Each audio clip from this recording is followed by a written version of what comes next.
தாகம் உள்ளவன் மேலே கர்த்தரின் ஆசீர்வாதம் தங்கும். அல்லேலூயா.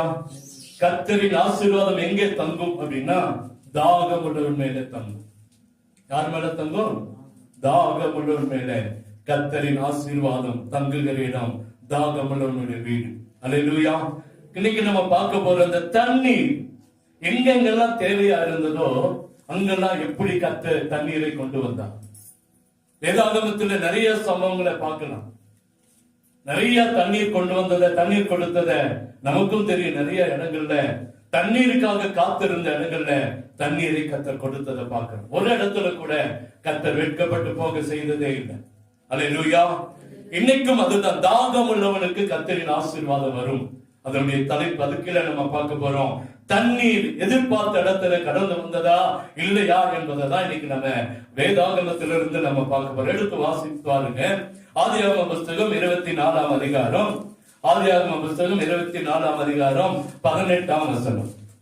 ஆதியாகமம் 24:18. அதற்கு அவள், குடியும் என் ஆண்டவரே, குடியும் என்று சொல்லி சீக்கிரமாய் தன் குடத்தை இறக்கிக் கொண்டு அவனுக்கு குடிக்க கொடுத்தால், குடித்த பின்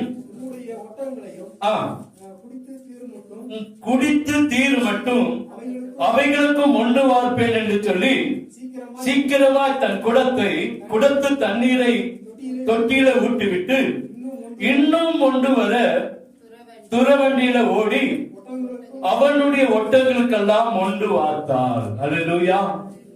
நமக்கு ஒரு தெரிஞ்ச ஒரு சம்பவம் தான்.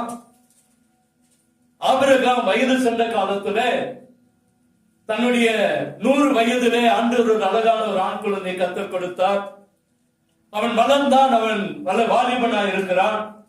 அவனுக்கு ஒரு பெண் பார்க்க வேண்டும் என்று சொல்லி, அவனுக்கு ஒரு பெண்ணை தேட வேண்டும் என்று சொல்லி அவனுடைய வேலைக்காரனை, உண்மை உத்தமுள்ள ஒரு வேலைக்காரனை கூப்பிட்டு, நீ போ, இந்த தேசத்துக்கு போ, அங்கே இருந்து என் மகனுக்கு ஒரு பெண் பார்த்து வா அப்படின்னு அவன் வேலைக்காரனை அனுப்புகிறான்.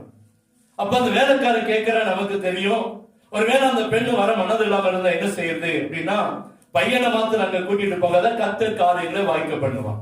கர்த்தர் காரியங்களை வாய்க்க பண்ணுவார். அவ்வளவுதான். ஆபிரகாமுக்கு தெரியும், கர்த்தர் காரியங்களை வாய்க்க பண்ணுவார். காலையில நான் இங்க வந்த உடனே 8 மணிக்கு ஒரு வசனம் இங்கே சொன்னது. அது சொல்ல, சித்தம் உண்டு சுத்தமாக. அவ்வளவுதான். வசனம் என் உள்ளத்தை அப்படியே தொட்டுச்சு. இந்த வீடியோ, இந்த ஆடியோ பைபிள்ல சித்தம் உண்டு சுத்தமாக, 2